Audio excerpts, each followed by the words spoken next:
আমিন খান এরকম একজন সুপারস্টার যাকে আপনি যে কোনো ক্যারেক্টারে দিবেন সব কিছুতে সে মানানসই। ভালো পরিচালক নেই বিদায় তাকে ভালোভাবে কাজে লাগাতে পারে নাই। আজ থেকে প্রায় 5 বছর যাবৎ আমি এই গল্পটা লিখছি। মাস্টারপিসকে তো পরিচালক মালেক আফসারির হাতে আমি এটা তুলে দিতে চাই। আপনি কত বছরের ভক্ত আমিন খানের? আমি প্রায় আজ থেকে প্রায় 15 বছর যাবৎ বস আমিন খানের ভক্ত। আমিন খানের সাথে কি দেখা হয়েছে এ পর্যন্ত? জি না। তাই আপনি আমিন খানকে কি বলতে চান? আমি আমিন খানকে এতটুকুই বলতে চাই যে মাস্টারপিস একটা ছবি আমি এই গল্পের মাধ্যমে উঠে আসবে, যেটা মনে করেন মাস্টারপিসকে তো পরিচালক মালেক আফসারির হাতে আমি এটা তুলে দিতে চাই।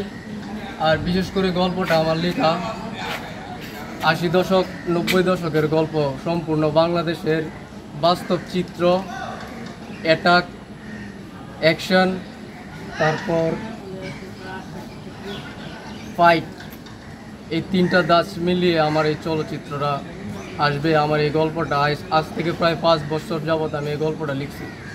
আর এই গল্পে শুধু আমিন খানকেই যে ক্যারেক্টার, এখানে শুধু আমিন খানকেই মানাবে। আর বিশেষ করে আমিন খান এরকম একজন সুপারস্টার যাকে আপনি যে কোনো ক্যারেক্টারে দিবেন সব কিছুতে সে মানানসই। আর আমরা যদি একটু সামনের দিকে তাকাই, যখন আজ থেকে প্রায় 7-8 বছর যাবৎ আগে, তো ওনার কিন্তু একটা ফাইটিং ছিল চলচ্চিত্রের ভিতরে। আমরা যারা মান্নার ভক্ত ছিলাম,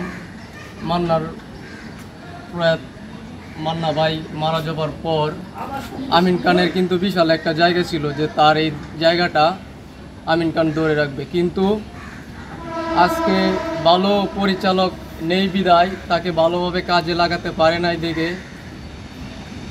আজকে আমিন খান অনেক ভালো ভালো হিট সিনেমা কিন্তু আমাদের উপহার দিতে পারত। আমিন খান যে কোনো ক্যারেক্টারে, যেরকম আমি আজকে বা এই 4-5 দিন আগেও অনেক জায়গায় দেখেছি, 2-3 মাস আগেও অনেক জায়গায় দেখেছি যে আমিন খানের মৃত্যুর মুখে ছবি এখনও চলতেছে অনেক হলে। তারপরে মান্নার বোমা হামলা, মাস্টারপিসকে তো ছবি মালেক আফসারি তৈরি করছে। এরকম